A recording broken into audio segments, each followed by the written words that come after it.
Good morning, everyone. We have a good friend of mine, Joanna, coming on to the show. She's a coach, owner, and founder of the company Nutrition in Motion. We're going to learn about how she works with athletes, people with eating disorders, and a lot of her own experiences that have really shaped how she's helping people today. It's going to be a banger of an episode. Enjoy the show, my friends. Let's get it rocking and rolling.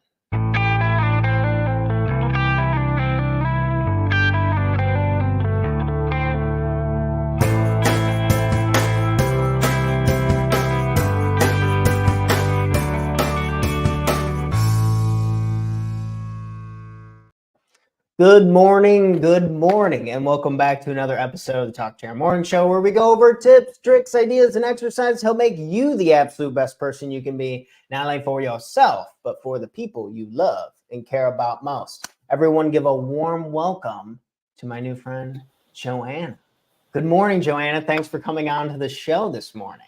Good morning, Tanner. Thank you for inviting me. Pleasure to be here. Yeah, you have a very special energy to you. I got to say, you said you were making a snow angel the other day, and still keeping youthful, moving around, and still having fun with life. I got to say, it's really uplifting. Sometimes it feels like we can all be so serious too much of the time. Yeah, and that's part of my coaching is trying to put the fun back into your life. It's not just. Yeah. And yes, it's nutrition, but it's nutrition for body, mind, spirit, and sport. So, Jesus always says, bring the children to me. Well, who says that at 57, you still can't act like a child? Because that's really what keeps us young.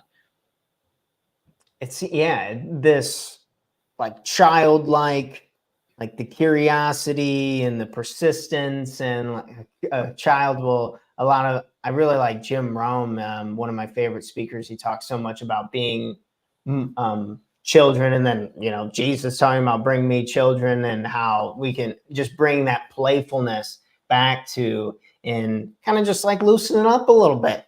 Like, geez, it's so. I totally agree. So and it's like the children are curious. They're constantly getting into something and going, oh, what's over here? Oh, what's over here?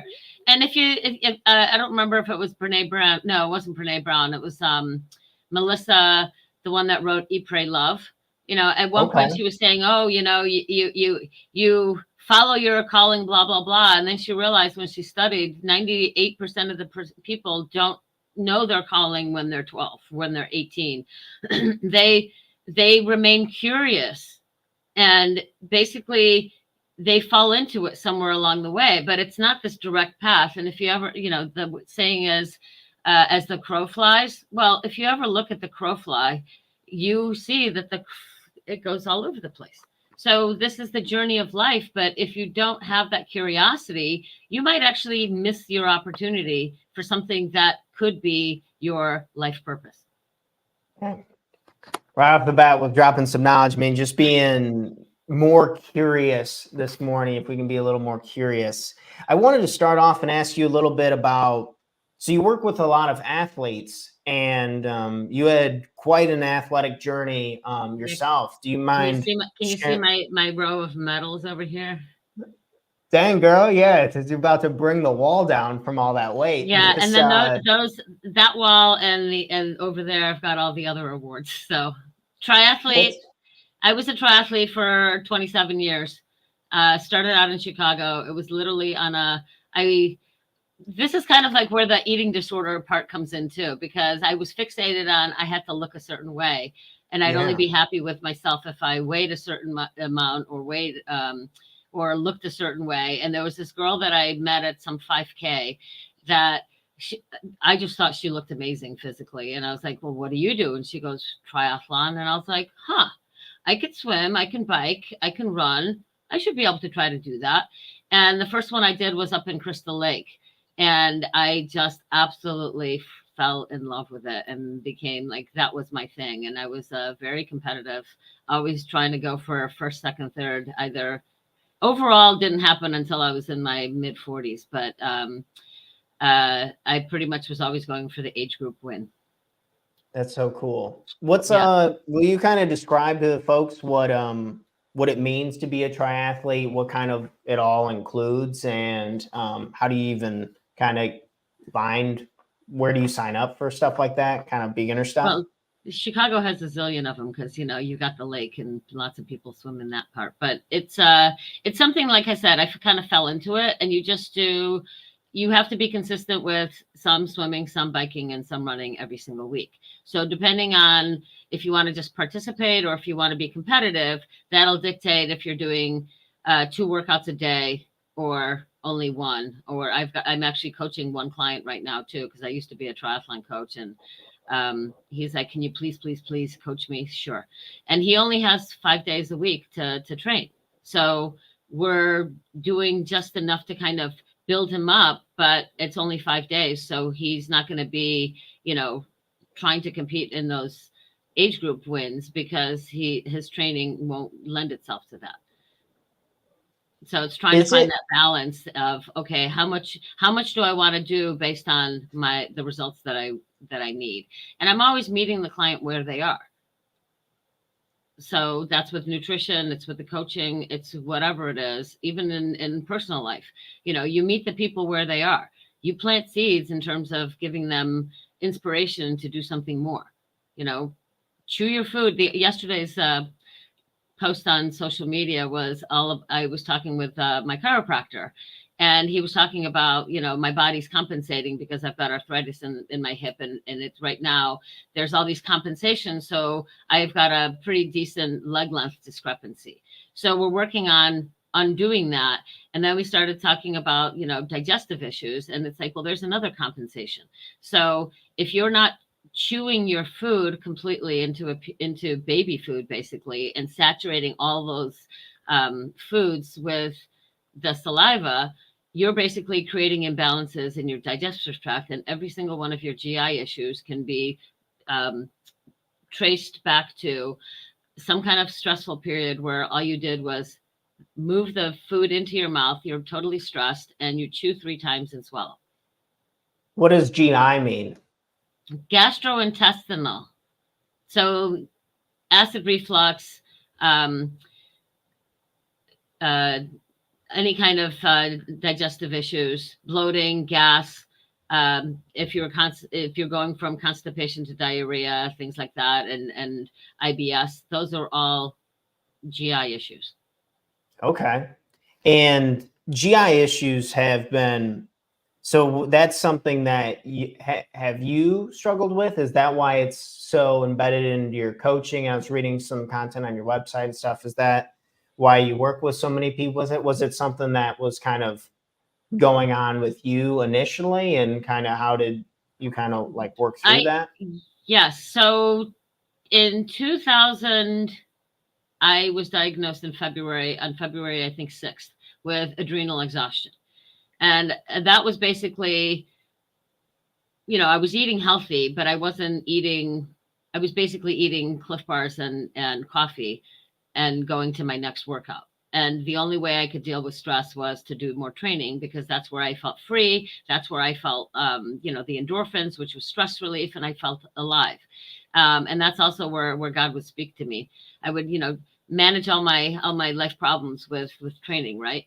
But the challenge is, I would need a 2-hour run to clear my head. And now I look back and go, well, that's kind of a eating disorder tendency where you're doing something that is excessive to make up for something else, but it's making up for the stressors. And I had stressors galore, not realizing it, and my body basically was shutting down. So after that diagnosis, then my body really let me know, where things were. And I had the acidic stomach. I had PMS and symptoms that I never had before. I was so stinking tired. I literally, I had done an Ironman, which is swim, bike, run, and it's 2.5 mile swim, 112 mile bike, and marathon, 26.2 miles, all up in Lake Placid. And I trained in Chicago, but mostly in Madison, Wisconsin, because that's where the hills are, right? But I did that in under 12 hours. And then I can hardly even walk to the mailbox and back without wanting to take a nap. So it was pretty extreme. But I had all sorts of GI issues. I had constipation, then I would have diarrhea, then I would something else and something else. And I had so many different symptoms that just I had to learn how to eat real food, balance my blood sugar, and manage my stress differently, but also doing it all naturally and kind of reverse engineering it and learning, well, okay, how did I get here? Oh, it's all the stress. All right, well, how do I manage that stress differently? Can I get rid of the stress, or can I just work through it differently and not see it as a stress, or at least minimize it? So it was definitely a whole process of kind of reconnecting to who I am, but it also was that life-changing part where, well, wait a second, if I'm doing this as an athlete, then there's probably a zillion other athletes that are doing this to themselves and they don't know about it. So that's where the opportunity came for me to start my own business 2.5 years later. And voila, now we have Nutrition in Motion, where I help people. Voila. Yeah. And so now I basically help people to eat real food, balance their blood sugar, manage their stress differently, and also lower their inflammation. So it's all those things combined, and really looking at the stressors are really, it's emotional stress, it's mental stress, it's physical stress, it's spiritual stress, meaning that you feel, disconnected from who you are, and possibly disconnected from God, and not even realizing that that's what it is. But you're kind of feeling lost and betrayed in life and everything else. So that stressor part is probably 2/3 of what I do beyond just the nutrition part.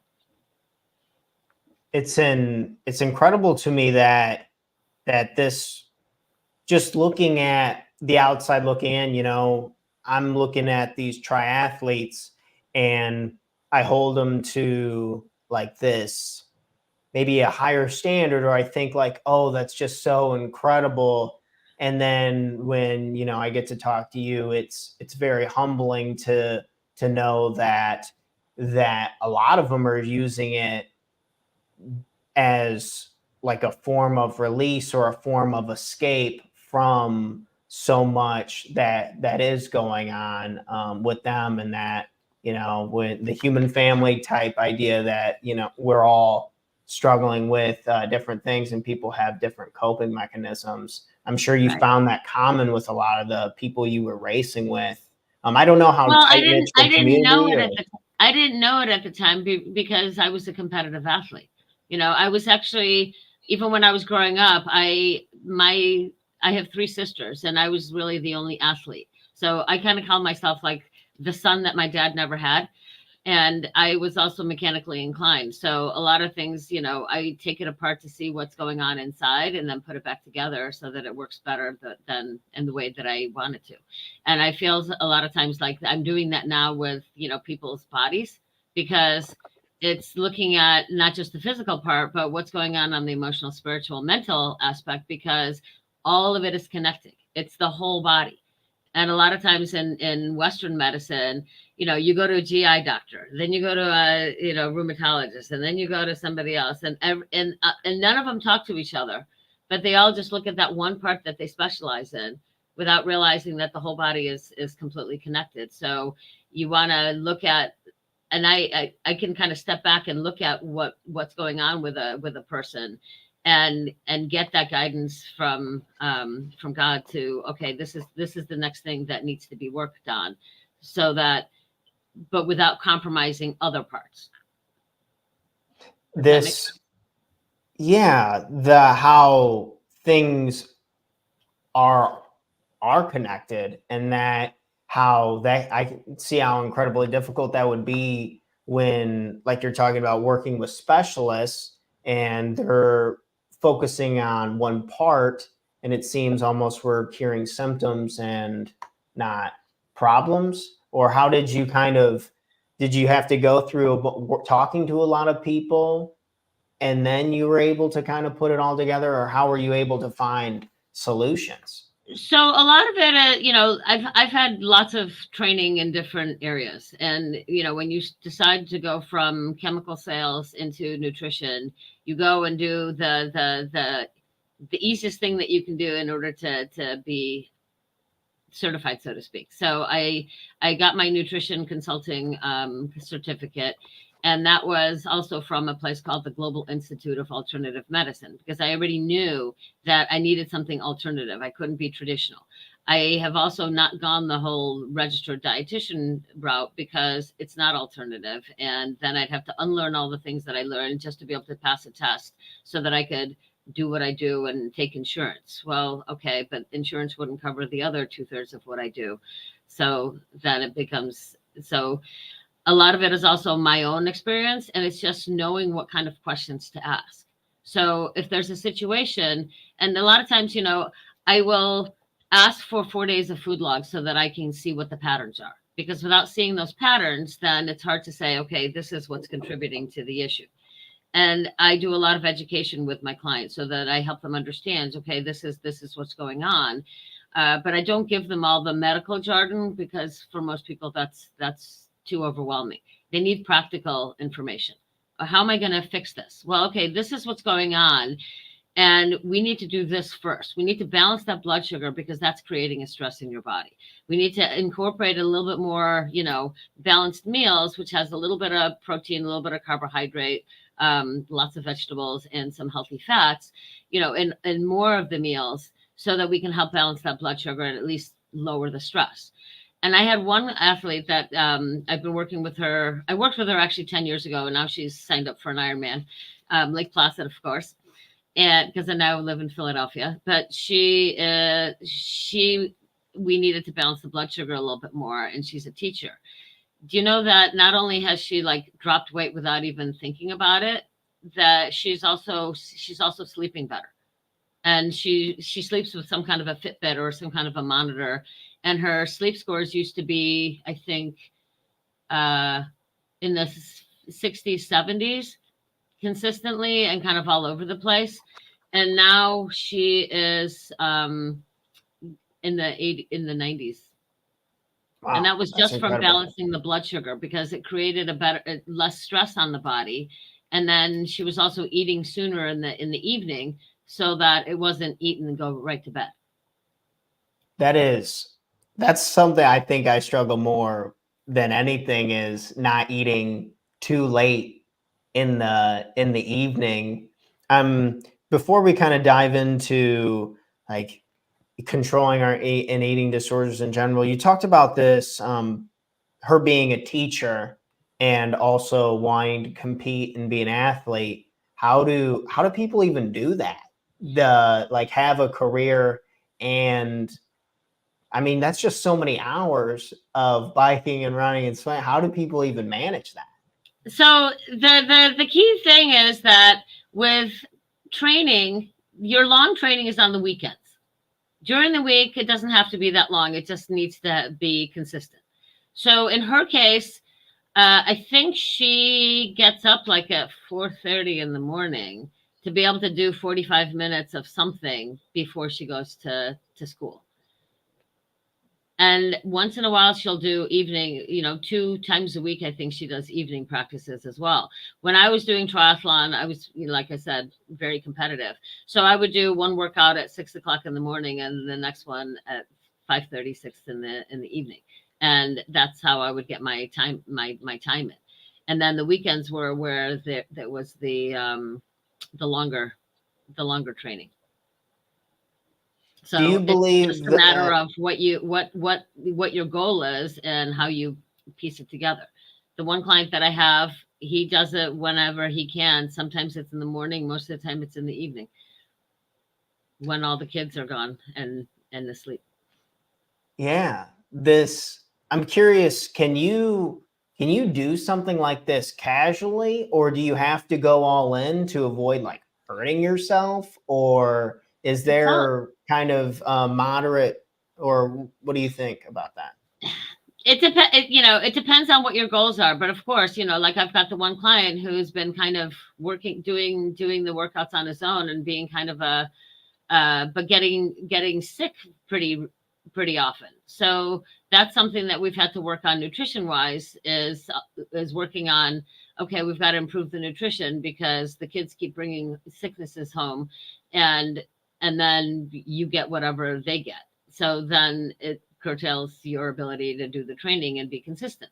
So is it that we have to modify the training? Maybe to some degree. Of course, when you're stressed, it's better to do 20 minutes of something sometimes than none, rather than, I'm going to push myself to do the whole hour. So it's a lot of learning and teaching along the way, and then making modifications nutrition wise so that they balance that blood sugar and basically have the immune system supporting what they're trying to do. Yeah. Well, I'm curious on what you emphasize a holistic approach, and this is, including things like emotional, mental, and spiritual, kind of like putting everything together. Can you kind of explain what your holistic approach is? Like, what does that even mean for us? Sure. So as I had said earlier, the body isn't just the physical body. There are the emotions, there are the, the mental and spiritual aspects as well that comprise the body's energy system. So if you are, let's say, and I had this problem myself, if I only love myself when I'm a certain weight and a certain size and fit into certain clothes, then I actually will eat differently, and I'll punish myself with, dieting or restriction. But a lot of times that also ends up being the pathway to getting sick, or some kind of disordered eating tendencies. So a lot of times when I'm working with my clients, yes, I look at the food logs, but when they're coming in for their follow-up sessions, there's an instance of, oh, I just ate a whole bag of cookies, or a big bag of potato chips. So my job is not to judge the person, because they've already done that. And I'm trying to minimize their own self-judgment so that their body can actually work better, because that negative judgment against self also impedes the body's ability to digest the food, to break down the food, to metabolize it properly. If you have more joy in eating, then your body's going to metabolize it much differently than if you have self-defeating thoughts going into, like, I shouldn't be eating this. You're so bad for eating this. That's actually going to make your body, I'll just call it, that's going to make your body hold on to that weight rather than metabolize it and use those calories for energy. Does that make sense? Yeah. So a lot of times when I'm with my clients, when something happens, I first look, okay, what kind of led up to that situation? And my question to the client is, okay, well, what was going on when that happened? Tell me about that. And that simple question of tell me more about that allows them to start talking about, okay, I was really stressed. My boss, chewed me out. My boyfriend, my girlfriend, called and told me something bad. There's all sorts of scenarios where it's a trigger, typically mental or emotional, that will force you into a pattern of using food for comfort. So once we start understanding using the food for comfort, and let's say, okay, you had a whole bag of potato chips. Well, what was going on? Oh, I was overwhelmed. I had so many things to do, I didn't know where to start. Well, that makes sense, because that crunchy food, whether it's potato chips, pretzels, or, most people won't be, noshing on carrot sticks, but they're crunchy too. And if I suggest to them to eat carrot sticks, they'll be like, see ya, bye. Not talking to you anymore. So, or celery, like, okay, great. That sounds more like a punishment. But if you understand that it's a form of overwhelm, then maybe the goal is recognize that you're overwhelmed. And what do I need to do? Okay, maybe I need to make a list of all the things that I need to do. And rather than looking at all of it and going, holy moly, I don't know what to do, pick one. Pick either the easiest one or the one that's most challenging. There's not a right or wrong, but it depends on what you need to do so that you can feel like, okay, I can do this one thing. And then you can focus on that one thing, check it off, and go to the next one. You might still want the potato chips, but now you're going to, put it into a cup and eat that, enjoy it, move on, voila, solution taken care of. And that's how I work These with clients. these small steps in taking the right approach. I found it interesting trying to like understand this like identity crisis that we is this something that you see that's really common? Is it kind of like an identity thing, or like how does that tie into like some of the bad habits that are going on? You had mentioned the stressors in life, but how does this kind of all tie together, and how can we help alleviate some of this? So some of that is, some of those stressors are that the pressure from family, from work to be a certain way. And maybe some of those people, and family seems to be the one that probably affects most of us the most, because they're the ones that are supposed to love you the most, but they tend to have the most, I want to call it criticism, because they want it a certain way. They want the best for you, but they sometimes forget to ask you, well, what is it that you want? How is it that you work? And they see it through their own lens. And then you're trying to fit into that box that they created, because that's where the approval came when you were a child. So then you're kind of working to accomplish things that are not your natural self. And so there's that inner conflict of, who am I? What am I supposed to be doing? And food ends up being the comfort to basically manage that stress and inner conflict. Does that make sense? And so for me, Yeah, the triathlon ended up being the stress relief. It wasn't always food, it was training. Because my friends, they had no judgment against me. They were, if I woke up and rolled right out of bed and came to practice, they were all just happy that I was there. They didn't care if my hair was upside down. They didn't care about any of that stuff. They're like, yay, Joanna's here, we're gonna have fun. And we had fun beating the crap out of ourselves, and just, trying to trying to be competitive athletes and just do one better today than we could yesterday. So I would relish in that feeling of, I accomplished something, but it became my only way of dealing with the stress. And I had emotional stress, I had physical stress, um, uh, I had actually the existential moment after I was diagnosed with the adrenal exhaustion, because I would go, and I would just, and then I had to stop and let my body recover. And when it did, like I told you earlier, I literally would sleep 11 hours a day and still feel completely draggy. I had no short-term memory, I had no long-term memory, and that was something that in sales I would write down notes about clients and what was going on, not for my own benefit, but for the person that was going to take the clients after I left the company, whenever that was going to be. Now I was looking through those notes because I couldn't remember anything about the client. So it was kind of, and that was all based on nutrient deficiencies.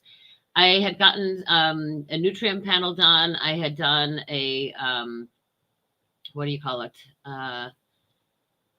Amino acid panel. I basically was 70% depleted, 70 depleted in all my nutrients.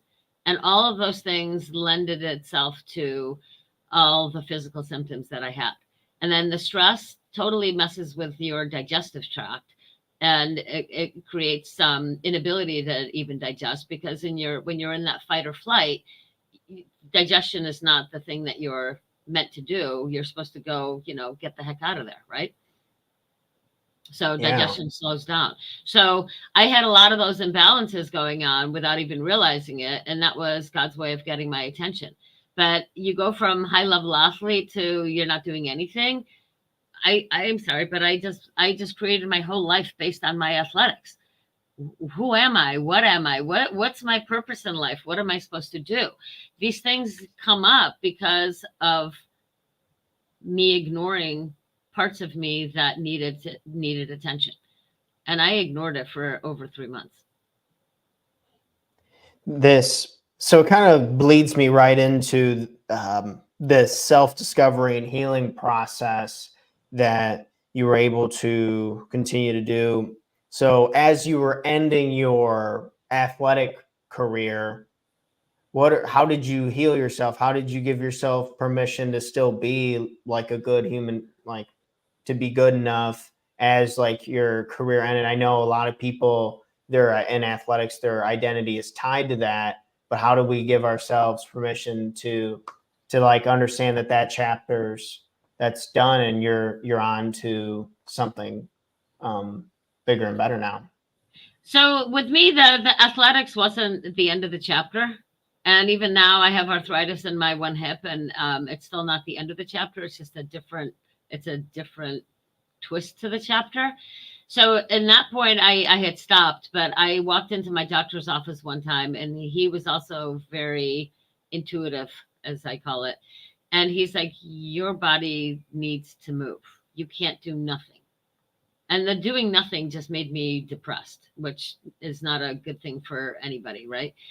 So I started incorporating, and I had to look at, okay, well, what are my strengths? What do I enjoy doing? What are the things that bring me joy? Because I need to bring some of those things back into my life. And part of it is I'm social and I like to move. So I would go back to swim practice, but instead of swimming in the lane that would possibly challenge me to push harder than I should, I swam in my own lane so that I could manage my own workout. I would just incorporate things, and I did everything with by heart rate and kept it at a lower heart rate. And I was able actually to recover in 3 or 4 months and do 2 half Ironmans that summer without any incident. And then in August, I did 3 sprint races in 4 weeks. And that Tuesday, I woke up to go for a run with a friend of mine, and I was like, "Oh crap, I just relapsed." And he's like, "What are you talking about?" I was like, "I just knew all the symptoms that I had had back in February, all just came back." And I realized, and this is all learning experiences. Like, okay, what happens if you're doing low heart rate and slow, long distance or long, slow distance, as they call it? You're not actually stressing the adrenals. But my adrenals were tapped out every single time I did something at a higher heart rate. And so when I was learning earlier about adrenal exhaustion, I learned, well, what is it, adrenal exhaustion? How did I get here? Oh, I see. It's the stressors. It's the unrestricted diet because you have candida. It's the training because you're doing an Ironman.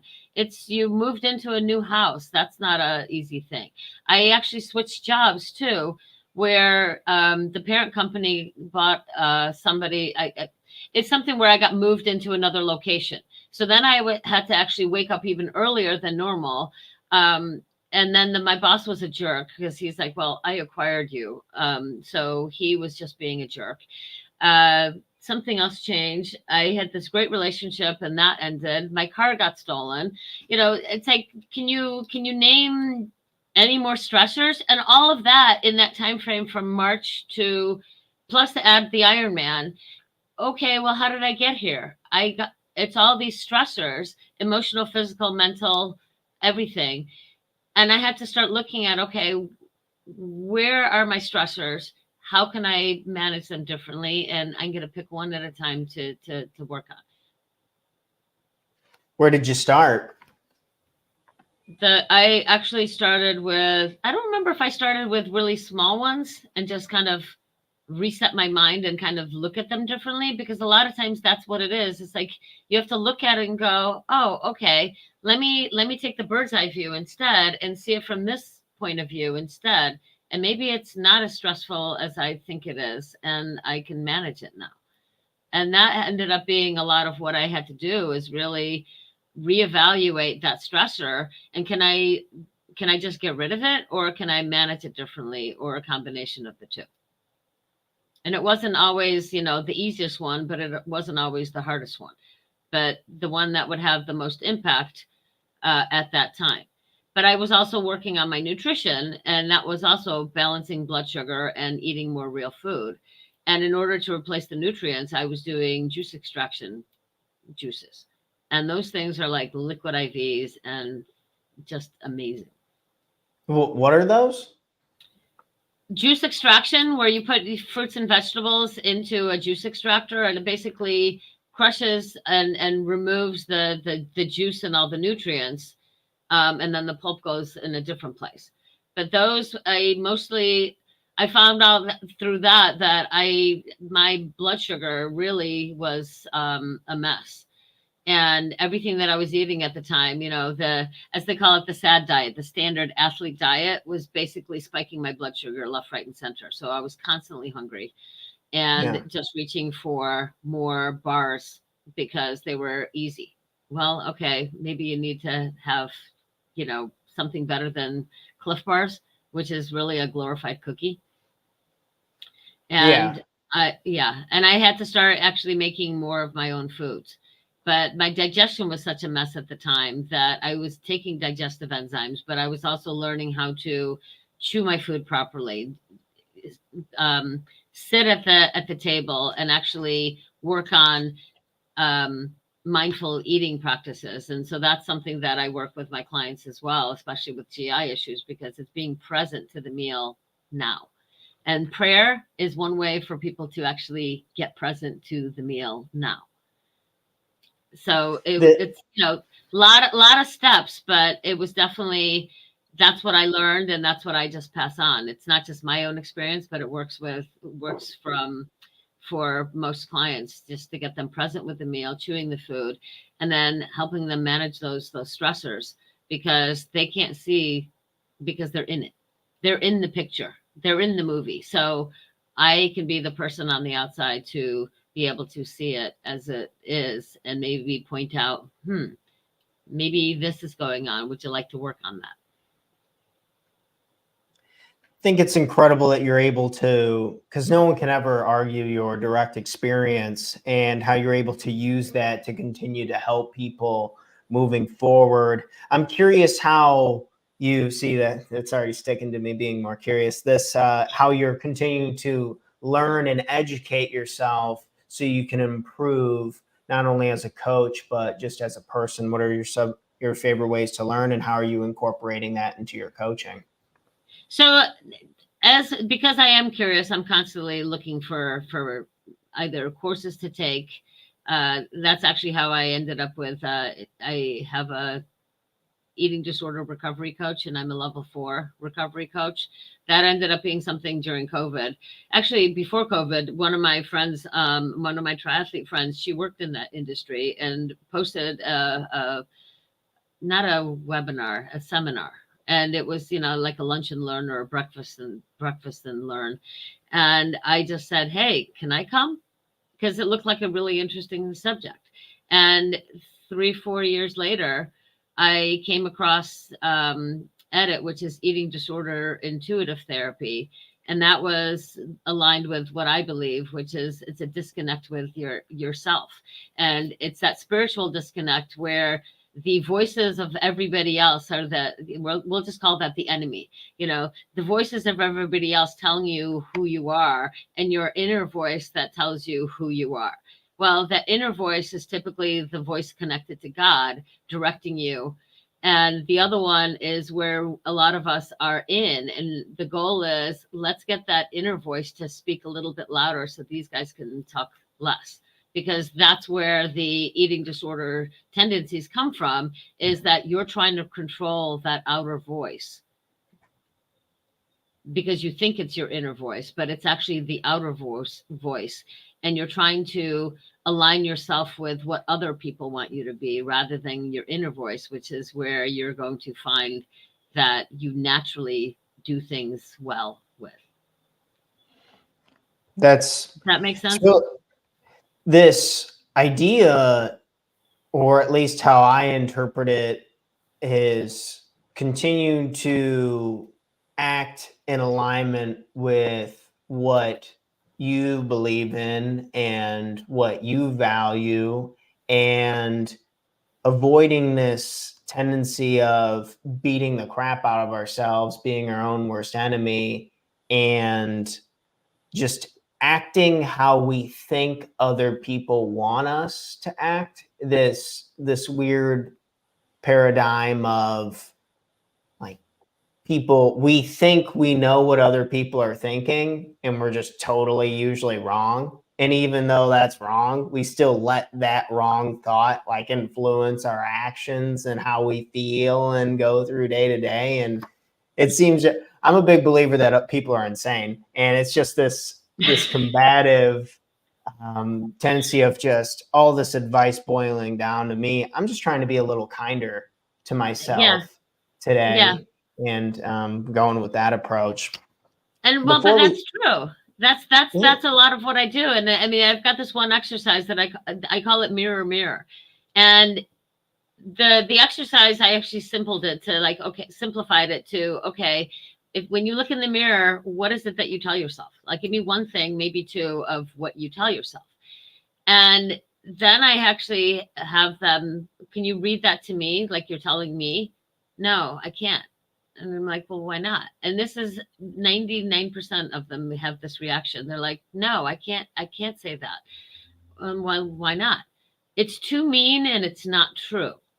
But somehow they can say it to themselves and be that mean and say not true things to themselves.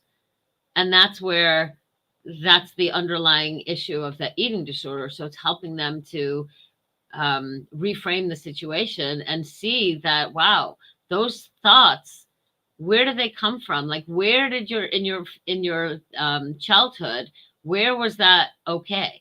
Where was that thought planted?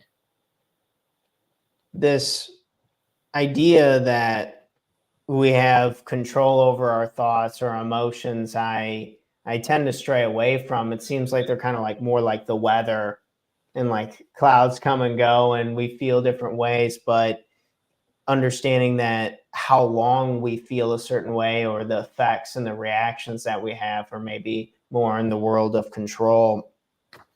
I wanted to make sure we had some time to dive into a few of your programs and what you kind of have and that you're having the most fun with. What's your primary program that you've been working with people the most? I have a little list here in front of me, but what's if people wanted to just kind of get started with you, what's a program you generally recommend?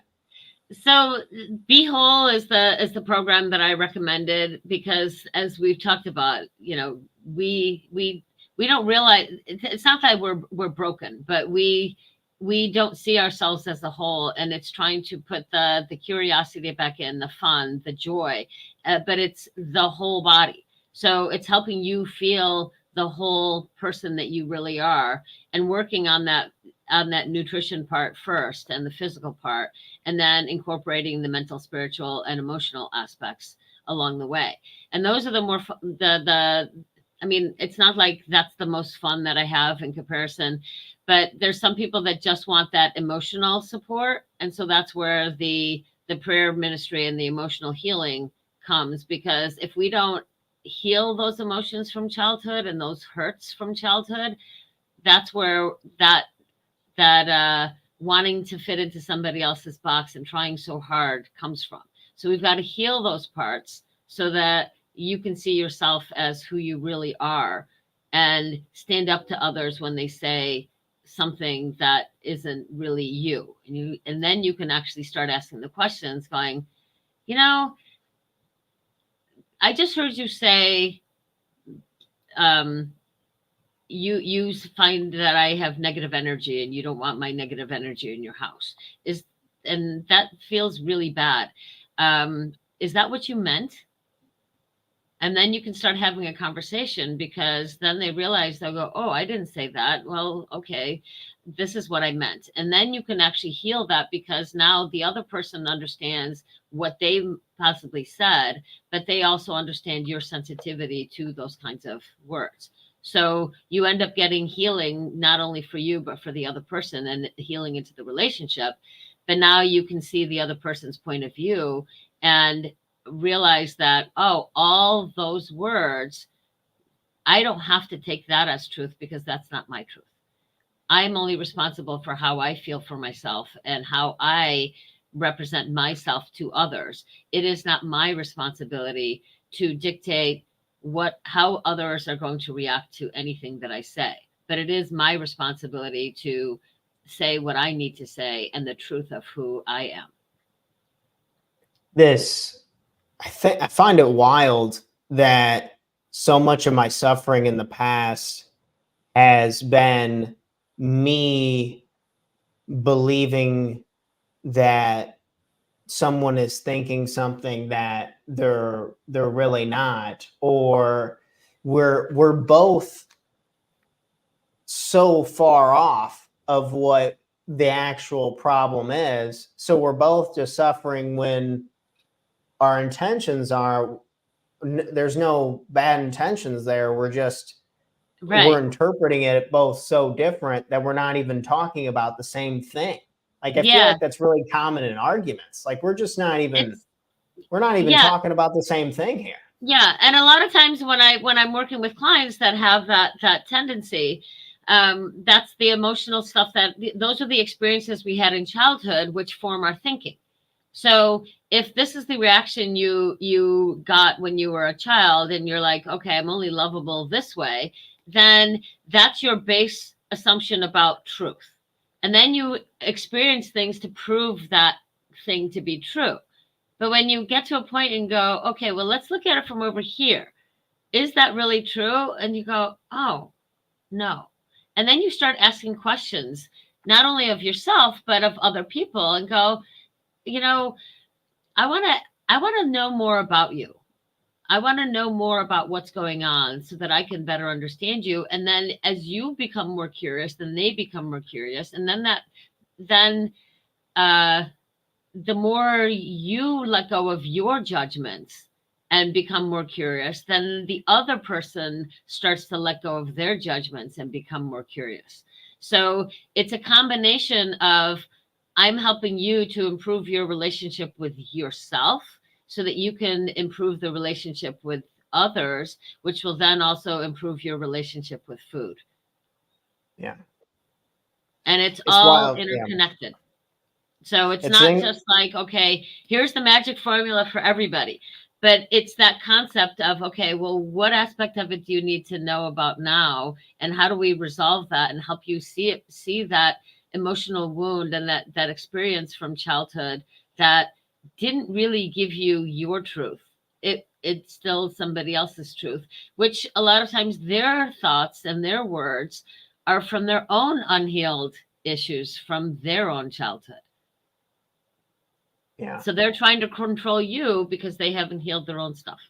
And they're trying to share that burden with you or dump that burden on you. And guess what? You are not the human punching bag. So trying not to take it on as personal is part of the process as well, because most of those comments are not about you. They're about them. And I had to learn that somewhere along the way as well. And it was one of the ways that I got rid of a lot of those stressors, because you know what? It's not my responsibility, but to speak my truth. Finding our own truth, being curious, chewing your food, folks. We're going to dive into some questions here, being curious, and you feel free to use these questions in your own journaling prompts. We're going to help learn a little bit more about Joanna in this next section in the coaching exercise. I got to say, I really like just this figuring out like what is true to you, and this concept of, usually it's like hurt people. And exactly, it's really not. When and someone it's not intentional. Yeah, 100%. Is that what you were going to say? Sorry, I didn't mean to put a word in your No, mouth. it's exciting stuff. We're ripping right into it. And so to get into some powerful cues, folks, for, again, your journaling prompts this morning, or say if you just want to talk to a family member, a friend, a coworker, go ahead and use these questions to learn a little bit more about yourself this morning. So Joanna, my first question for you is like, what is one thing that you love about yourself? What is one thing that you love about yourself? My curiosity and wanting to know how things work. Beautiful. Curiosity like a child, being more, bring the children to me. Love it. Yep. It's all Okay. that stuff. Like I was the curious child, and my mom, sadly, I was taking things apart, and she thought I was destroying things, and I'm like, no, I'm learning how it works. I'll put it back together. I promise. Love it. What is one thing you want to celebrate at the end of this year? What is one thing you want to celebrate at the end of this year? I want to celebrate 200 client sessions. 200 client sessions. Beautiful. Specific. Don't ask me why I said 200, but that's the number. The next one up on our list is, what is your biggest challenge right now? My biggest challenge right now is incorporating my prayer ministry into my work. Because that's a new thing, but it's incorporating that and really just getting the message out. How do you want to do that? Things like this, fun? podcasts and speaking. That is one of my goals, is podcasts and speaking. Podcasts. And because of COVID, I ended up doing a lot less of that. And I love doing speaking and coaching and teaching. Where do you want to speak at? Do you want to do like something in person? Is there like an event that you could ask? Do you want to do like a free lunch and learn for a company, or like how can we kind of reach out and get the ball rolling? So some of it is lunch and learns. I did actually do that years ago. COVID ended up changing a lot of things, right?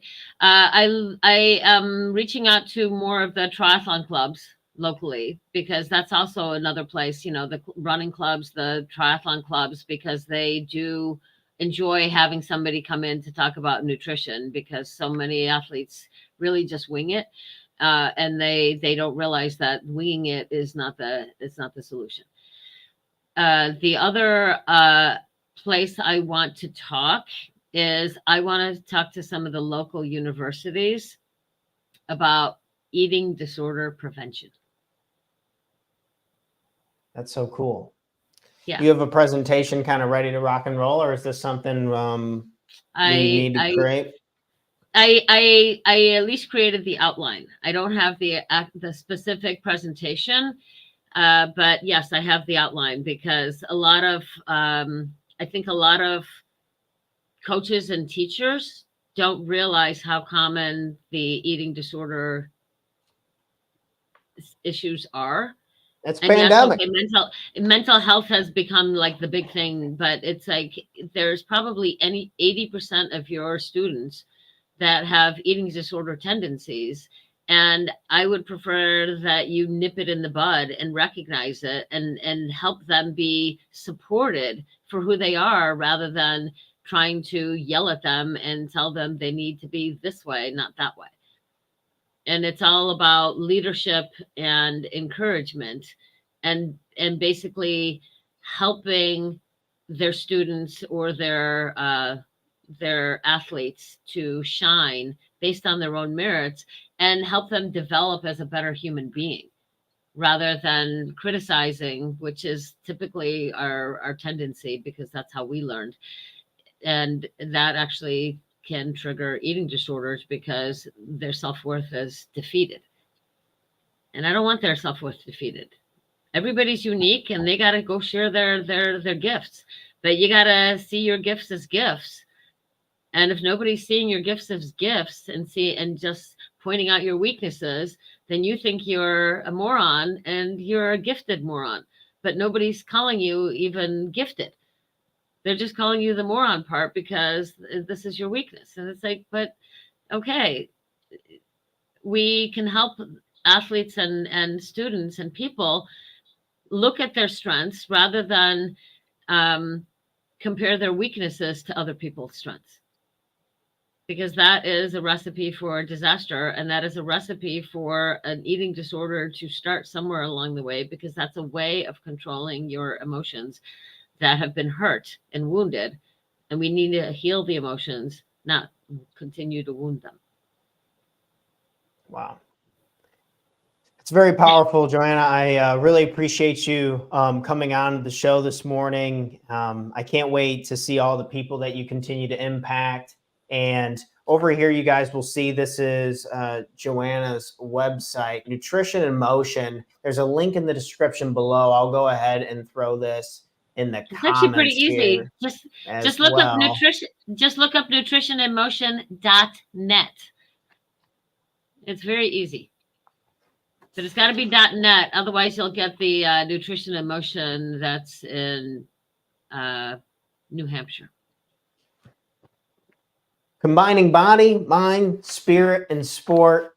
Again, Joanna, thanks so much. Make sure to stick around with us for a little bit. We'll be chatting after the show. The rest of you guys have an incredible day. In case you needed to hear it, I love you. You got this. Let's continue to improve ourselves, be the best version of ourselves, be kinder to ourselves, and help somebody out today. You guys have a great one. I always heard from Dale Carnegie, make it a great day. Don't just have one, make it. So do what you can to make it great. Yep. One thing, make one part of it great, and just focus on that one great moment. Cheers to that, folks. You guys having a great one, and be around. Joanna, again, stick around. I'm going to kick you off the screen real quick. We'll be back here live with another episode of the Talk Terror Morning Show, bright and early, 8 a.m. Central Standard Time tomorrow for episode 447. Your accountability and consistency coach, keeping it rocking and rolling. You know someone who needs it in the corner. Talk to Tanner. I'm your man. So rock and roll, folks. Love you all. Have a good one. Peace out. Have a good day, everybody. Hope we learned some stuff. Cheers, friends. Peace.